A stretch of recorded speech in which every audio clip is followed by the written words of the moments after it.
Ladies and gentlemen, good day and welcome to RBL Bank Limited's Q2 FY22 earnings conference call. As a reminder, all participant lines will be in the listen-only mode and there will be an opportunity for you to ask questions after the presentation concludes.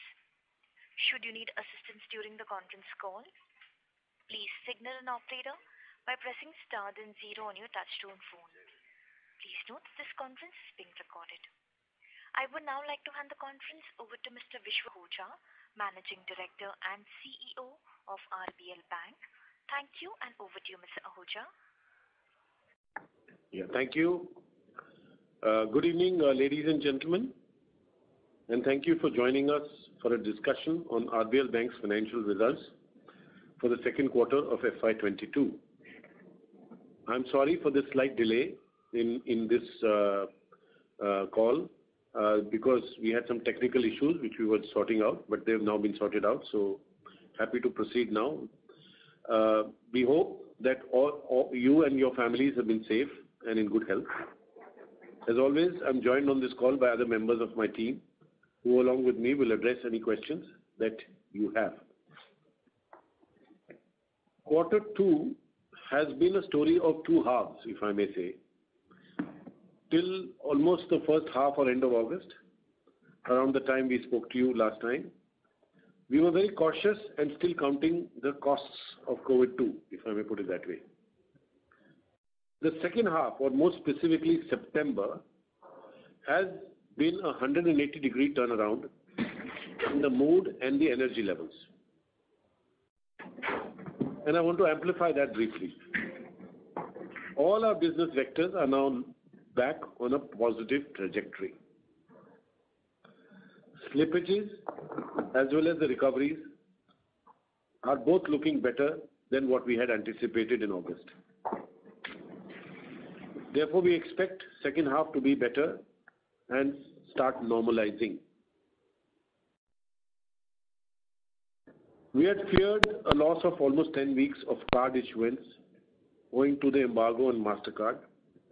But I think it's a tribute to our team and that of our partners Visa and Fiserv, that we started our issuance in 7 weeks. And our October run rate of new issuance is approximately 2 lakh cards, which is our lifetime best. Even as we're addressing the environment, our long-term focus on expansion of distribution, whether in terms of branches, BC points, and technology-driven services, Project Abacus 2.0, have all continued apace. Our deposit base continues to grow on all the right metrics. Lower cost of deposits, CASA growth leading to the highest ever CASA ratio this quarter, and more retail deposits. In fact, out of every 100 rupees of incremental deposits being sourced, more than 80% is now coming in the retail category. So with this backdrop of a few positives, which are all relevant, I will now talk about our results for this quarter. In terms of the usual asset quality and related provisioning aspects, our GNPA was 5.4%, slightly higher than the last quarter, which was very much expected and indicated last time.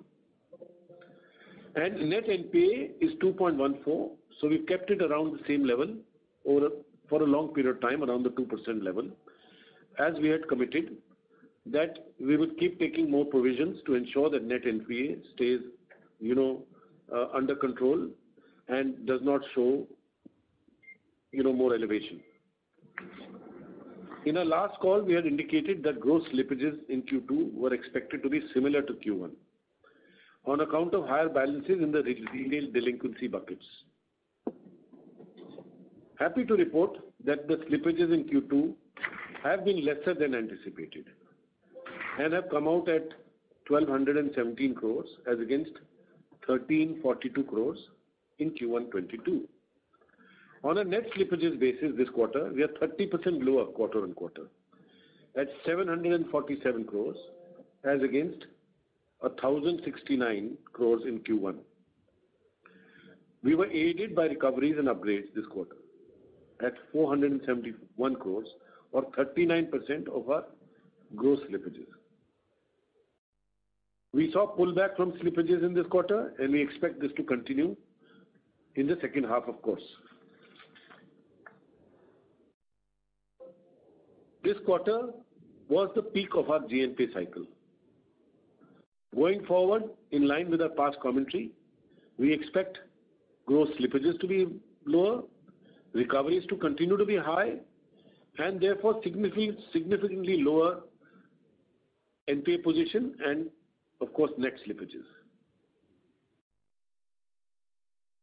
Of our net slippages of 747 crores in this quarter, the breakdown is on similar patterns as last time. 131 crores came from credit cards, 267 crores came in micro banking, 35 crores came from the rest of retail buckets, and only 14 crores from wholesale. Now we have seen several quarters of the wholesale book, showing very high quality portfolio, hardly any sort of slippage or delinquency. And as we had said last time, it is extremely well positioned for a revival of growth in that area. And we'll talk about that as we go along. Even though that is not reflected in Q2, but it will certainly start, showing up in Q3 onwards. We took total provisions net of recoveries of 652 crores in this quarter. In addition, we continue to hold almost 60% of our COVID provision, which we had taken in the last quarter. PCR is now slightly further improved to 61.66% as against 60.94% last quarter and 52.28% in Q4 21. As previously guided, PCR will steadily keep creeping up and we expect it to be more than 65% by the end of the year. As in the past, we have also given gross and NPA numbers for each of our business segments in our presentation. Our total restructured advances at the end of the quarter were 3.66%.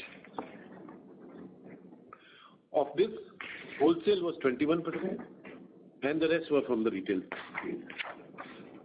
Again, in retail, restructuring was largely driven by secured business loans and micro banking. We have, of course, taken requisite provisioning on the same.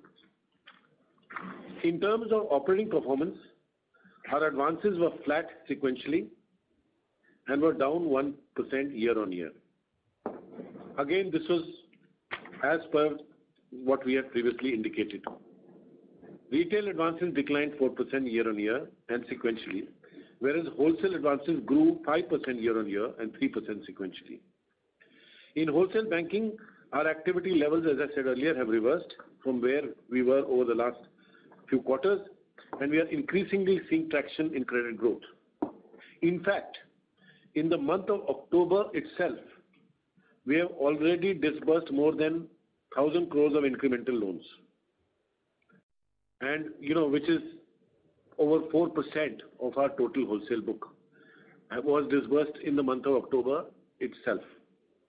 And we are seeing, as said earlier, continued traction in this space. In retail, while in Q2 we saw a reduction, as for two reasons. One, we continued to be cautious post the second wave as far as the micro banking business was concerned, and the second part is the fact that there was the MasterCard embargo on credit cards. So both, were affecting the fact that the retail portfolio, and as it is, we had stopped the other unsecured businesses which we have reported earlier, and therefore, that business was just about holding at its previous levels. But October onwards, we are seeing again positive growth traction even here, even in the retail space. Having said that, wholesale retail mix is now 45-55, retail 55%. So wholesale has crept up a little bit in the mix, because of the circumstances I've just outlined. Coming to revenue, year on year, total revenue was up 12% at 1,508 crores. Of course, net interest income degrew 6% sequentially to 915 crores, impacted by interest reversals of almost a little over 130 crores on a lower retail book, especially in microfinance. As a result, NIMs for the quarter were at a low point of 4.06. Again, the impact of these reversals alone was 58 basis points. NIMs were 4.36% in Q1.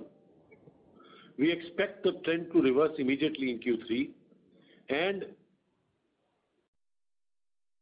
to the 4.3% range and exit the year close to the 4.5% range as far as NIMs are concerned. This question is asked, in the Q&A, so I thought I'd address it up front. Year on year, other income was up 42% at 593 crores, of which core fees themselves were 506 crores, up 46% year on year. Fee income was adversely impacted to the extent of 39 crores due to reversals. Otherwise, it would have been even higher. While year on year, fee income from our retail business grew 51% to 426 crores. So out of this 593 crores, 426 crores came from retail, largely cards. Retail fee income to core fees. Retail fee income to core fees was 84% this quarter. Year on year, our pre-provision operating profit grew 2% to 691 crores this quarter. However, as a result of the provisioning mentioned earlier, our profit after tax was 31 crores for the quarter.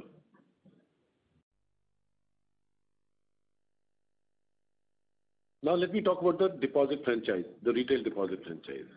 In line with our key objective to grow granular retail deposits, year on year, total deposits grew 17% and 1% sequentially, driven by CASA and retail deposit growth. CASA ratio reached an all-time high of 35.4% and has improved 170 basis points sequentially and 426 basis points year on year. CASA deposits grew 33% year on year and 7% sequentially, well above the overall deposit growth. Year on year, share of retail and small business deposits as a proportion of overall deposits increased 717 basis points and 195 basis points sequentially, from 39.6% at the end of last quarter to 41.6% at the end of this quarter. Our focus on retail deposits is digital and physical footprint, improved brand recognition, network effect of branches are bearing fruit.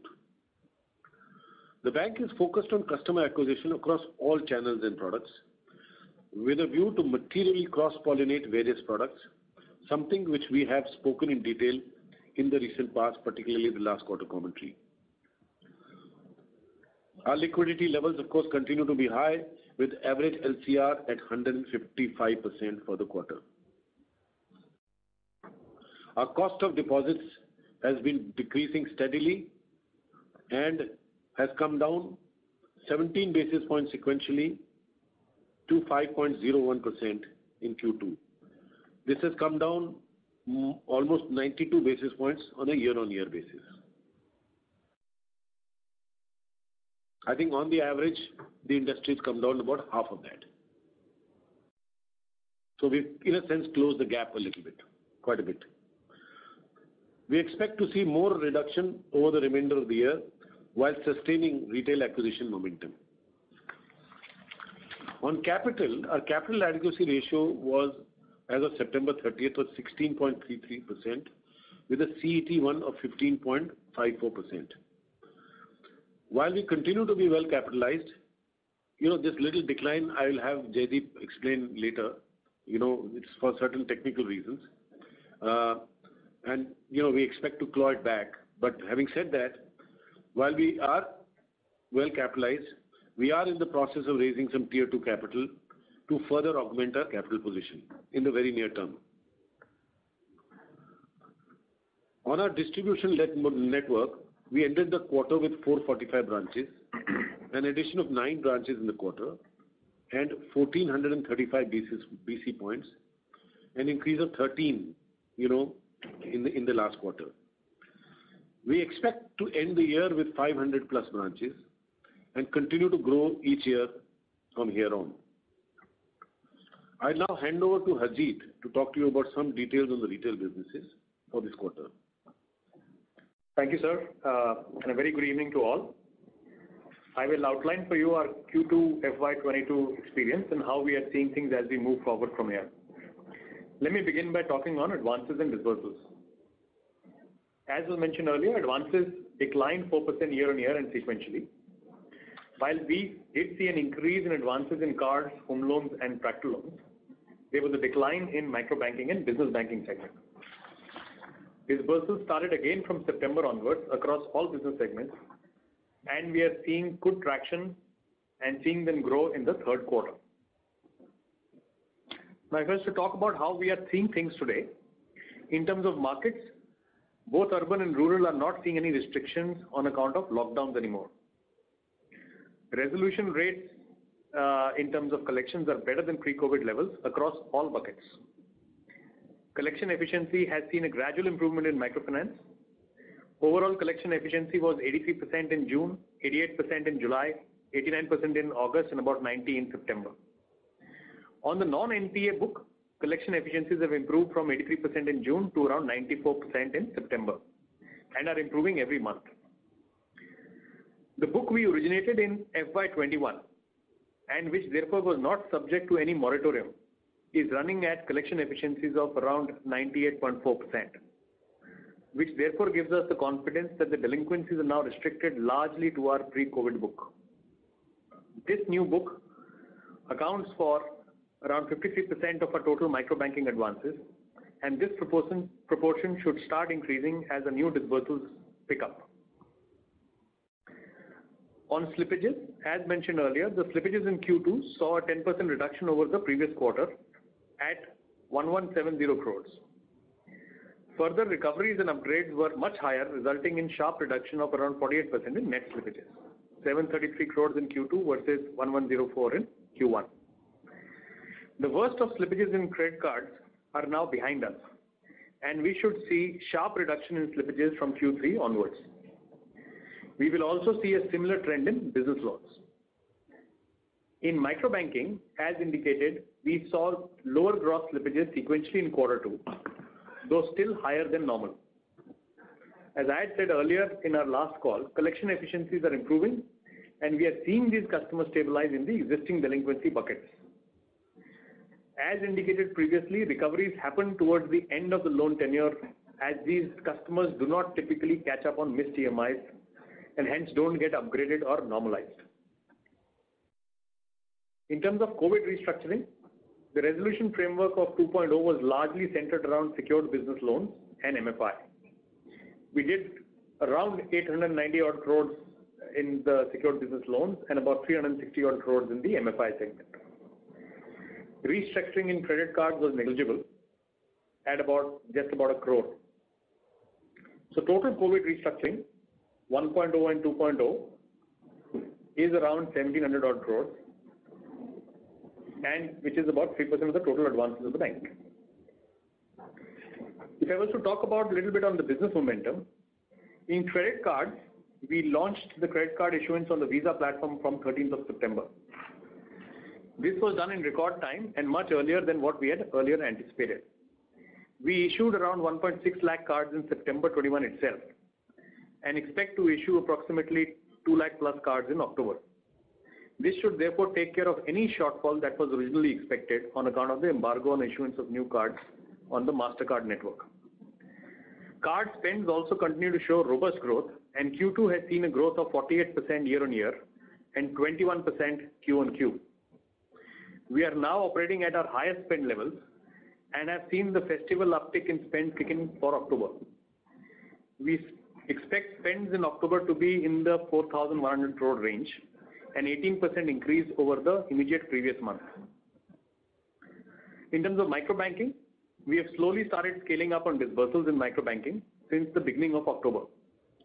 The fact that our new book created in FY21 is showing collection efficiencies of 98.4% gives us the confidence to now enhance disbursals. We have done a micro assessment of districts and branches where we are comfortable doing this. We have defined collection efficiency thresholds which need to be reached before we allow disbursals in any branch. We've also been able to develop a scorecard in the microfinance business, which is able to differentiate between resilient and vulnerable customer segments. It is showing some encouraging results when we have backtested the same on our portfolio. We would be deploying this in this quarter.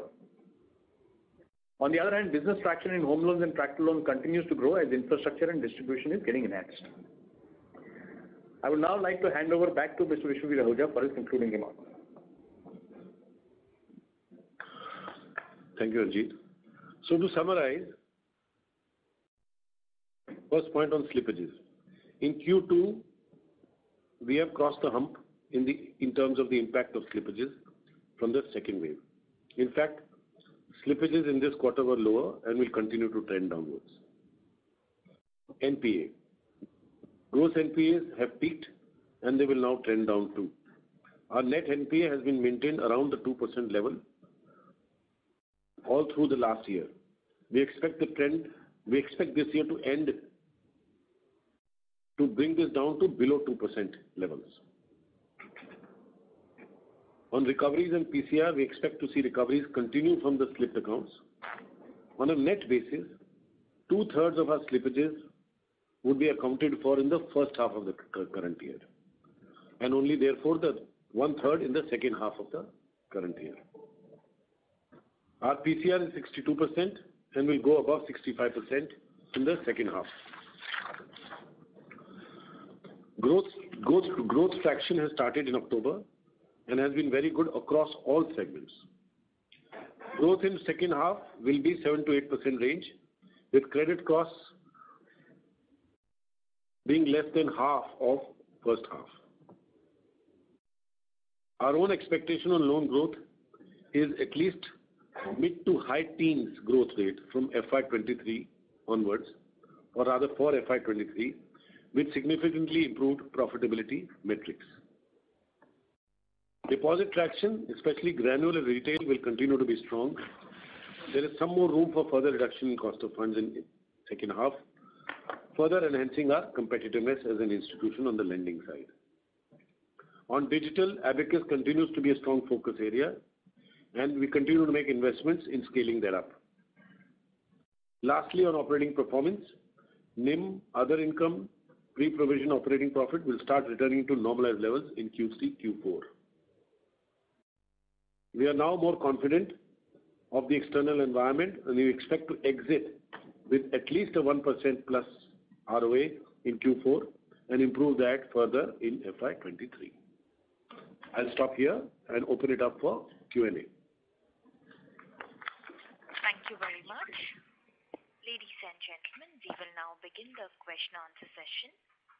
Anyone who wishes to ask a question may press star and 1 on their touchtone telephone. If you wish to remove yourself from the question queue, you may press star and 2. Participants are requested to use handsets while asking a question. Ladies and gentlemen, we will wait for a moment while the question queue assembles.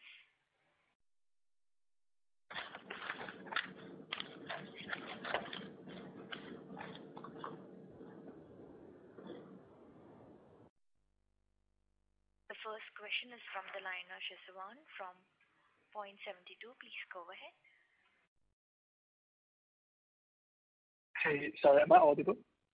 Yeah, go ahead, please. Yeah. Thanks so much for the opportunity. Just a couple of questions. First, on the slippages. So understand that we will start to see some decline slippages going forward. Just want to understand, in the medium term, what's our normalized level of slippages? Yeah, I suggested a little earlier that the second half of this fiscal year will be half of what happened in the first half of the year. And if you're asking me a forward question, I would like to suggest that probably the credit cost next year would be half of the credit cost this year. Got it. And is there a guidance for costs for this year? No, I just answered that question.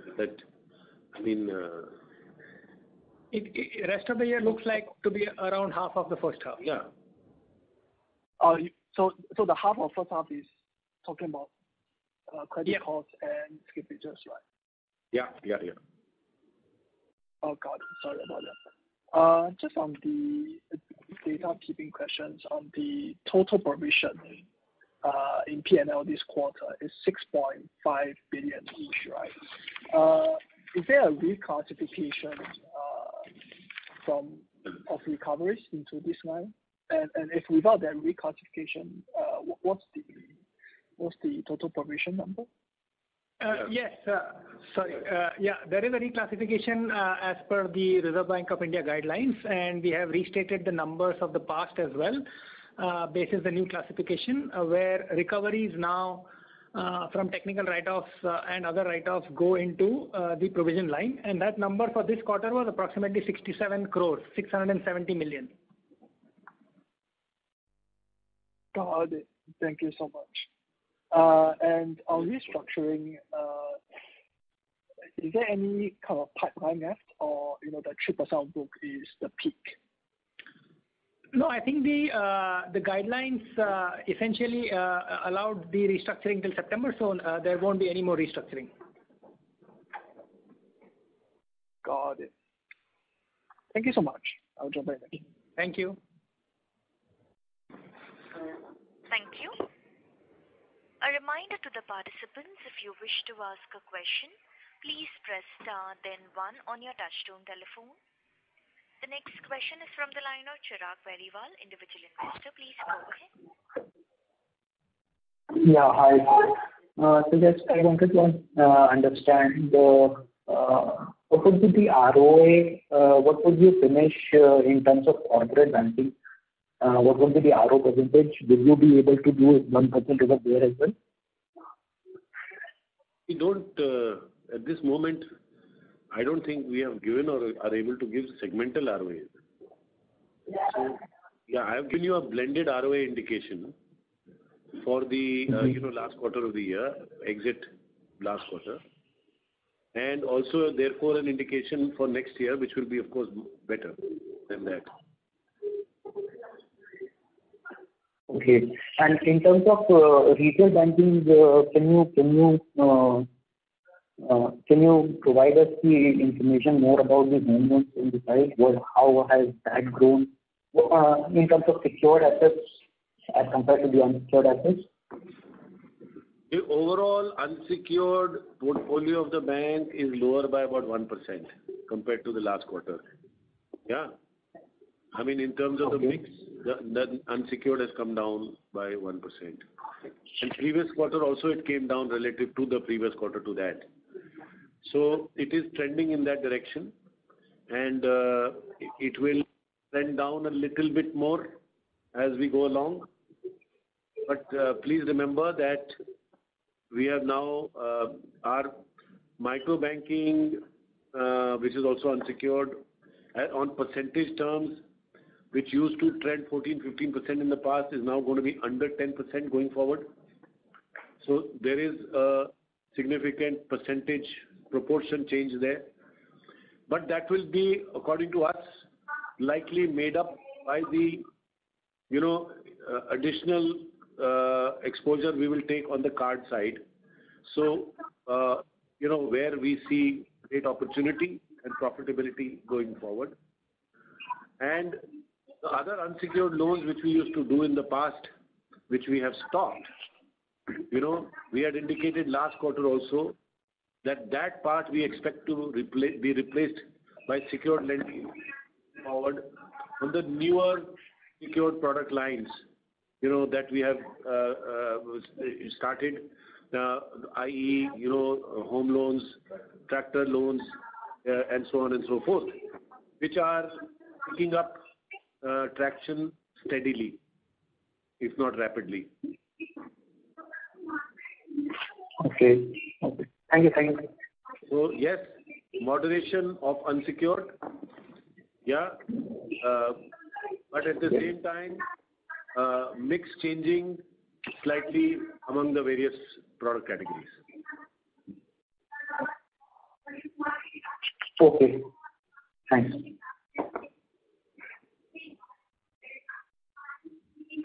Thank you.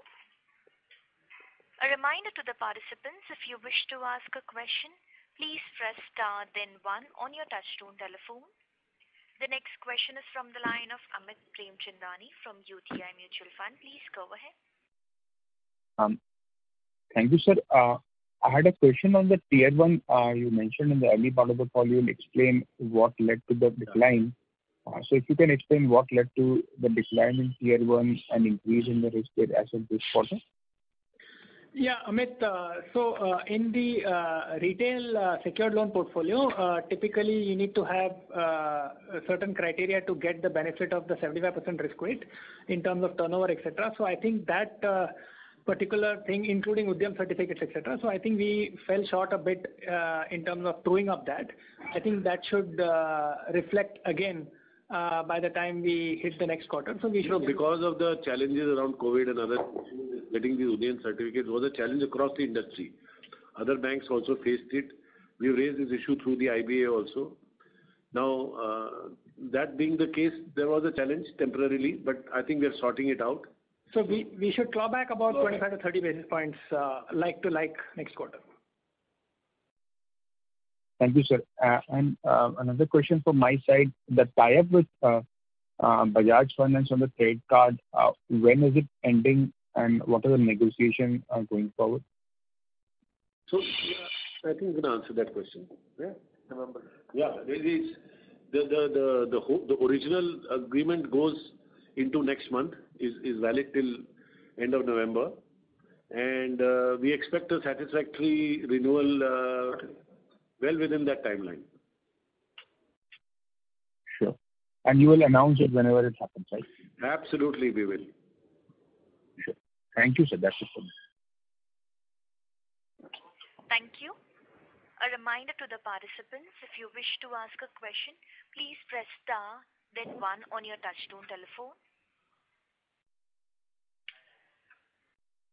The next question is from the line of Siddharth Jain from Anvil Group. Please go ahead. Yeah, hi, good evening. 2 questions from my end. So, the credit cards, as I said that we have been issuing record credit cards in the month of October. So, how much of these incremental cards are from Bajaj Finance tie-up and the rest from our side? Normally, our breakup is about 70-75% Bajaj and the balance non-Bajaj. Okay. All right. And we see that our wholesale book has grown year on year. As understood from, other banks as well, a lot of these large corporates are continuously deleveraging. So I would just like to have a flavor of what kind of loans are we giving here? Are these short-term working capital loans, and what yields are we kind of generating on these? I think the yield chart is there. It's 17 slide gives you the yield chart, and please take into context the fact that while the deleveraging in the industry is going on, we were also having a focus on granularizing our wholesale, and also we were de-risking the balance sheet on the wholesale side, and you will see over the last 3, 4, 5 quarters how the rating portfolio of our wholesale book has been improving steadily and is literally reached a point where it is, in very, very, very comfortable, satisfactory levels from a quality perspective. I mean, if you see the slippages from wholesale, hardly, I mean, negligible to nothing and so on and so forth for now a fairly long period of time.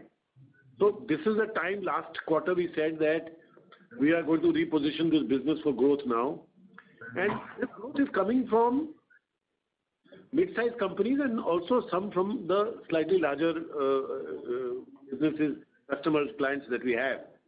So, I mean, my point here is that we see opportunity. I think we are more competitive than before than we used to be because our liability, position is far superior in terms of cost competitiveness, etc. And also these relationships we've always had. So it's just that we have decided that we are going to now penetrate deeper and also add much more clients because that granularity aspect is now uppermost in terms of our underwriting standards. So we have new risk filters, concentration guidelines, etc. So within that framework, there is no specific segment. It is across the board in the wholesale side. Okay, got it. Good. Thank you so much. Thank you. Reminder to the participants, if you wish to ask a question, please press star then 1 on your touchtone telephone. The next question is from the line of Mona Khetan from Dolat Capital. Please go ahead. Yeah, hi sir, good evening. So my question is pertaining the credit card segment where, so how much of write-offs we have had in the first half of this fiscal? We would have written up about 500, about 600 crores or so. So typically in credit cards, Mona, we provide at 90 days, we provide about 70% and then take full provision by 180 days and write it off automatically. However, as we have said in the past, recovery efforts continue on that portfolio. But the number should have been in the range of 600 crores. Sure. And for the MFI book, you mentioned of net slippages of 264 crore. If I could have the gross slippage and the recovery upgrade, that will help. Yeah, I'm not carrying segmental offhand. If we could just call us. Okay, sorry, Harjeet has the number. Yeah. Yeah, so for the MFI, the gross slippage was 375 for this quarter. And the net was 266. The balance obviously is recovery. Sure, got it. Thank you. Thank you. Reminder to the participants, if you wish to ask a question, please press star then 1 on your touchtone telephone. The next question is from the line of Arvind Balaji, individual investor. Please go ahead. Hello, am I audible? Yes, please. Thanks for the opportunity. My question is regarding the home loan portfolio. What would be the quarter-on-quarter growth there? See, the home loan portfolio is extremely small, so the percentages actually look quite high. I mean, that is the reason. I just wanted to know regarding last quarter we mentioned about the database which we have for credit cards being used to send out home loans. Yeah, so we haven't yet started on that initiative. So we are still doing it through our branches, so not yet. Okay, so if I may say for this fiscal year, and what would be the proportion of home loans in the total advances book? Any guidance there? We are today at about 1550 crores. I guess add another 300 odd crores more to this. 2,000 year end. Yeah, close to 2,000. Okay. Yeah. So that would be with regards to MFI and credit cards growth picking up from here on. No, I was giving you the home loan growth here. You asked me the home loan. I'm saying that 2,000 crores would be along with MFI will also. I'm asking whether MFI growth will kick on from here on. MFI will start growing. So if you see, our MFI book has been degrowing because we were not disbursing. That would roughly remain little flat too, and then start growing in the next 2 quarters as we catch up on disbursements. Thank you. Thank you. Thank you. The next question is from the line of Sameer Dalal from Natwarlal and Sons Stockbrokers. Please go ahead. Yeah, hello. My question is regarding the provision guidance that you have given. So you said half of what has been done in the first half will be the second half. So we are talking of 1,000 crore provision in half two. And even if you say half of what has happened in the current financial year, that will be a total provision of 3,000 crores. So half of that 1,500 crores in the next year. Given our loan book size, that credit cost still works out about 2.5% anywhere in between. My question is, why do we believe 275? Yeah, my question is, why do we believe that the provisions would need to remain this elevated going forward? Are we seeing some pockets of stress somewhere? Where exactly that you're keeping provisions at this high of a level? No. Simple. Okay, go ahead. You answer. Simple answer is the business model. Yeah. So we, when we look at cards, the usual run rate should be in the 5%, 5.5%, 6% range. And as that proportion is now for us in the 20s, right? I mean, and it will stay here, maybe marginally even grow. Similarly, in microfinance, while we've seen high slippages, even the steady state should be in the 2%, 2.5% range. So it is a question of the mix also as we evolve. But with these credit costs, obviously these businesses at those credit costs become fairly highly profitable because of the benefit around the income levels. Okay. So, yeah, I mean, my point here is that if you take 25% of your portfolio at a 25.5 to 6% credit cost, and then you take another 10% of your portfolio at a 200 plus basis points cost, and then we also have built into our so-called indication, some additional counter-cyclical provisions, which are definitely there and already started putting them in place.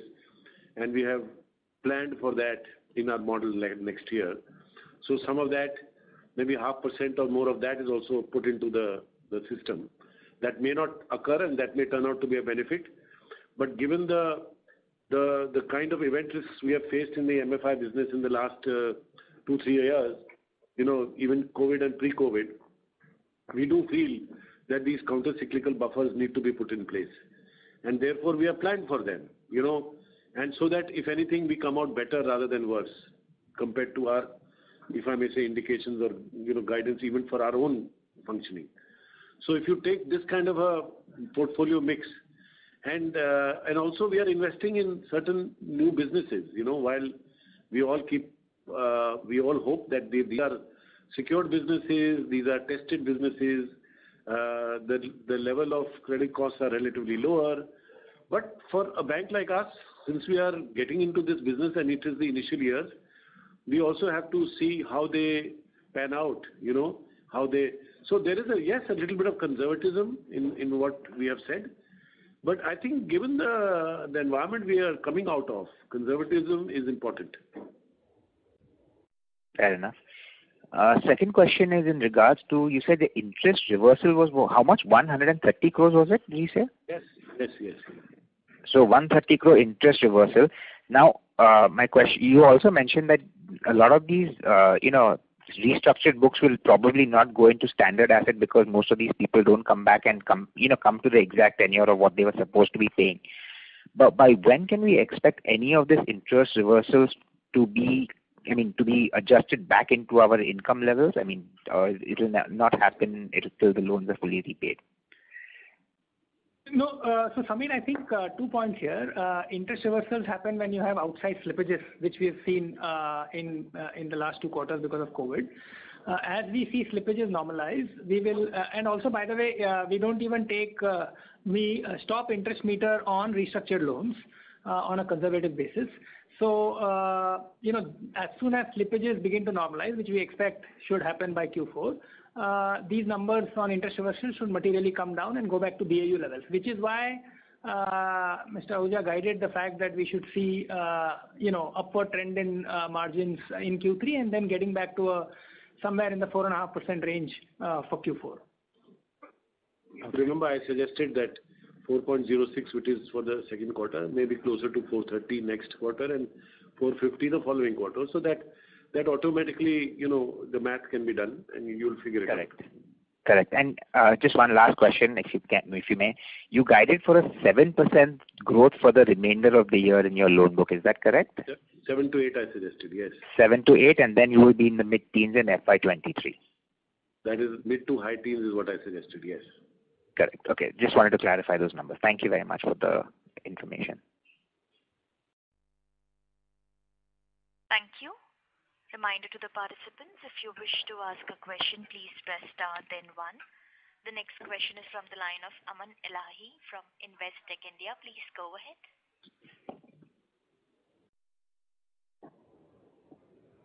Aman, you may please go ahead with your question. Yeah, thank you for the opportunity. So just a data keeping question. You had shared the breakup of the net slippages. If you can share the number for gross slippages this quarter. Yeah, if you can just reach out to us. I don't have that handy. We can just send it out to you. Okay, sure. That was my question. Thank you. The next question is from the line of Abhishek Murarka from HSBC. Please go ahead. Yeah, good evening. Thanks for taking my question. Just one sort of data keeping question again. What would be the weighted average cost of SA now? Weighted average cost of SA should be, I think, just south of 6%. Okay. And just going back to that capital consumption portion. Sorry, Abhishek. 100, Abhishek. Abhishek, sorry, correction, around 5.7. 5.7. Okay, got it. So just thanks. Going back to the capital consumption question, can you say which portfolio was this for, this 75% risk weight? And basically, if I see your 60 bits consumption of tier 1, 35 bits would be because of this regulation, and that you expect to claw back next quarter. Is that the way to think? Yeah, Abhishek, it's business loans. So LAP and small business loans. Okay. So instead of 75, currently you're applying 100. Correct. Okay. And also the other factor is that restructured loans attract 125. So obviously whatever secured loans we've restructured goes from 75 to 125. But that will not unwind. That will unwind over a period of time when as and when they fall off. Okay. And what is the criteria that has to be fulfilled to get this reversal? So Abhishek, you need to have the demonstration of 3-year turnover below 50 crores or something like that, or equivalent Udyam certificate to demonstrate that it is a small business loan, which also is a requirement for priority sector lending, and which attracts therefore the 75% risk weight. Okay. Understood. Thank you so much. Thank you. The next question is from the line of Himanshu Taluja from Motilal Oswal AMC. Please go ahead. Hi, sir. Thank you for giving the opportunity. Sir, firstly, we need one clarification. You said the restructured book is around 17 billion, and somewhere in the comments you have also mentioned that as a percentage of the loans it's 3.66. If I calculate in terms of 3.66 is around 20 billion. So if you can just... No, that was retail 1700. The total I told you is 2000. That is 3.66, and I also said 21% is wholesale and 79% is retail. So that 79 or 80% is equal to the 1700 number. Okay, sure. And sir, secondly, the credit cost guidance which you have given for the next year, that it will be half of FY22. If you can give some color on your credit cost, what your credit cost you expect in the credit cards and the MFI. यार अभी बताया कि normally the normalized level of credit cost in the card business is 5.5-6%, 5.5-6%, and for MFI it is little over 2%. Yeah, that is the normalized levels. Now we have been reporting our cost numbers and delinquency numbers throughout in the last 18 months, which are obviously much more elevated than these levels. Now they are normalizing towards these levels. Yeah. So yeah, I mean, this quarter our total credit cost is how much? 89-90 basis points for the quarter? Yeah. Annualized will be 3.5. About close to 4. 3.5. 3.6. 3.6. Annualized. Correct. Yeah. So that's the way it's working, right? At some point, in the midst of COVID, it had touched much higher levels. Sorry, this quarter is 1.18. So 1.18. 1.18. So previous quarter it was 2.55. 2.55, and so on and so forth. It's coming down rapidly, and that's the way to look at it.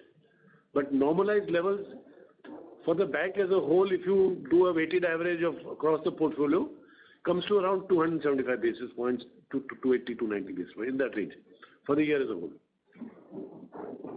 Okay, sure, sir. Thank you. Thank you. The next question is from the line of Avinash Tanavade from Dalal & Broacha. Please go ahead. First of all, thank you for the opportunity, sir. I just have a few questions about our collection efficiency, excluding microfinance portfolio. What would be that number for the month of September?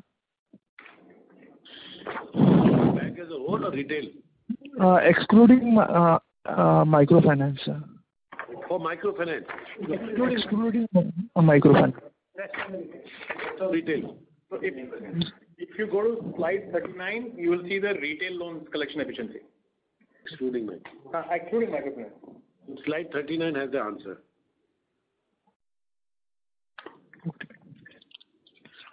Okay, sir. Thank you. The next question is from the line of Mona Ketan from Dolat Capital. Please go ahead. Yeah, hi, sir. On the restructured book, what sort of slippages could one expect over time of the 20 billion book? So I think just to give you a flavor, I think the finance restructured book will probably have higher slippages than, let's say, the secured retail, which is, by the way, the bulk of the retail. But I guess it's very difficult to put a percentage on this as we go ahead. All of that is anyway a part of the kind of guidance that we gave on credit costs and slippages for, let's say, the rest of this year and next. Okay. And of this restructuring, how much is from the MFI book? 363 crores. Thank you. Thank you. Well, ladies and gentlemen, we now conclude the Q&A session. If you have any further questions, please contact RBL Bank Limited via email at ir@rb.com. I repeat, ir@rblbank.com. On behalf of RBL Bank Limited, we thank you for joining us this evening. You may now disconnect your lines. Thank you. Thank you. Thank you.